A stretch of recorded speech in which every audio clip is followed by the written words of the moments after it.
তেখেতৰ মানে এক্সিডেণ্ট এটা হৈছিলে আজি 1.5 বছৰ আগতে। আপোনাৰ সি গুৱাহাটীত এটা প্ৰাইভেট হেৰিত দোকান এটাত কাম কৰি আছিলে। তাত ৰাতি মানে ঘৰত আহিছিলে, মানে পিছদিনা কিবা বিয়া আছিল গাঁৱৰে, সেইকাৰণে আহিছিলে। আহোঁতে আমাৰ ঠিক মুকালমা পাৰ হৈ আহি সেইটো ৰ'দতে কিবা এটা হেৰি হৈ পিনে এক্সিডেণ্ট হ'ল, হৈ পিনে তাৰ মাজৰ এডাল ভাঙি গৈছিলে আৰু তাৰ প্লাছ আৰু এইখিনিৰ পৰা তাৰ হেৰিয়ে নাই আৰু। তাৰপিছত মই ৰাতি যাই পিনে আনিলোঁ, ৰাতি আনি মেডিকেল নিলোঁ। ফাৰ্ষ্ট বেলচৰ নিলোঁ, বেলচৰত নাৰাখিলে, ডাইৰেক্ট গুৱাহাটী লৈ গ'লোঁ। গুৱাহাটীত চালাক কৈছে হ'ব ঠিক হ'ব বুলি কৈ মানে আমি বহুত দিন তাতে ৰখিলোঁ, একো নাই। তাৰপিছত সিহঁতে কৈছে আমি আৰু নৰাৰ পিছত আমি তাৰ পৰা আনি আৰু বেলেগ হেৰিত কথা পাতিলোঁ। এই পাটনা মেডিকেলখন যে আছে আমাৰ আমিনগাঁৱত, তাতেও দেখালোঁ। দেখাই পিনে তাতে ক'লাক যে ঠিক হ'ব, ইনাম পইচা লাগিব। আমি কৈছে 3 লাখ কিবা লাগিব। ময়ে কথা পাতিছিলোঁ ডক্টৰৰ লগত। তাৰপিছত কথা পাতি কৈছোঁ হ'ব ঠিক আছে। তাৰপিছত আমি সেইখিনি পইচাও যোগাৰ কৰিলোঁ, ওৰ পৰা তোৰ পৰা গাঁৱৰ পৰাও তুলি দি পেলাই। তাৰপিছত আজিকালি সি ঠিক হোৱা নাই, আজি সি পৰি আছে বিছনাতে। আমাক এতিয়া বেলেগ একো নালাগে, তাক ঘৰততো একো সা সুবিধা চৰকাৰৰ পৰা একো পোৱাই নাই আজিলৈকে।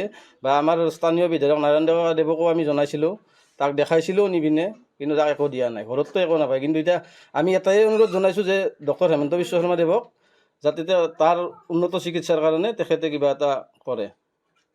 বৰ্মন গাঁও জাগাৰা।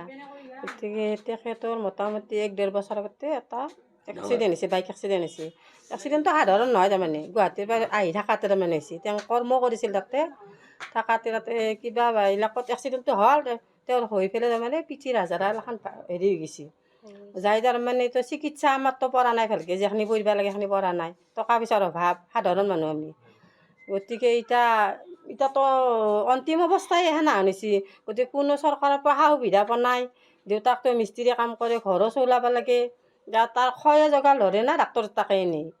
গতিকে আমাৰ গাঁৱৰো ডেকা ল'ৰাগিলাই অলপ গাঁৱত ঘৰে পইচা তুলি চিকিৎসাৰ কাৰণে দিছে, সেইখিনি দিতো একো কাম নহয়। যদি ল'ৰাটো ধৰক পইচা পাতি থাকিলাক হয়, বাহিৰক নিলি আজি কিজানি মানে ভালে পালাক হয়।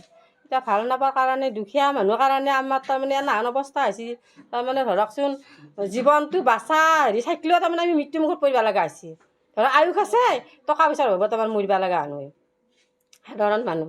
গতিকে এতিয়া নাৰায়ণ ডেকা ছাৰকো কৈছিল বোলে, আহি পেলাই কৈও গৈছিল কিবা সুবিধা কৰিম বুলি ইলেকশ্যনৰ আগত চাইছিলোঁ, কিন্তু আজিকালি তাৰ খবৰ নাই।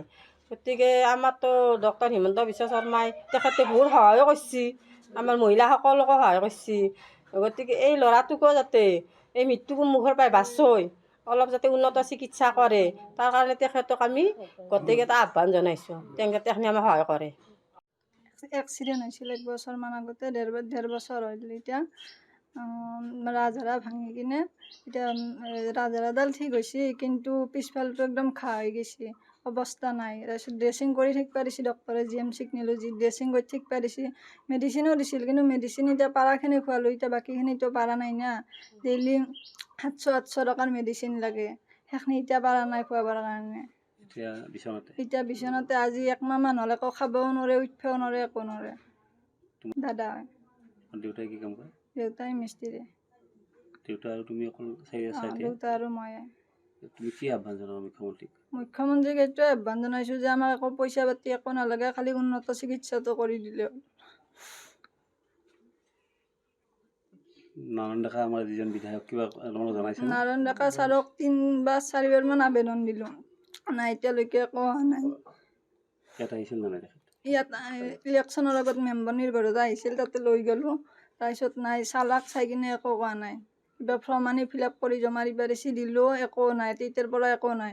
আজি 3 দিনমান আগত পিএকো ফোন কৰিলোঁ, তথাপিতো আকৌ ফোন চোন একো কৰাই নাই। কৈছে আমি কিবা এটা কৰি আছোঁ, কিন্তু একো কৰা নাই এতিয়ালৈকে।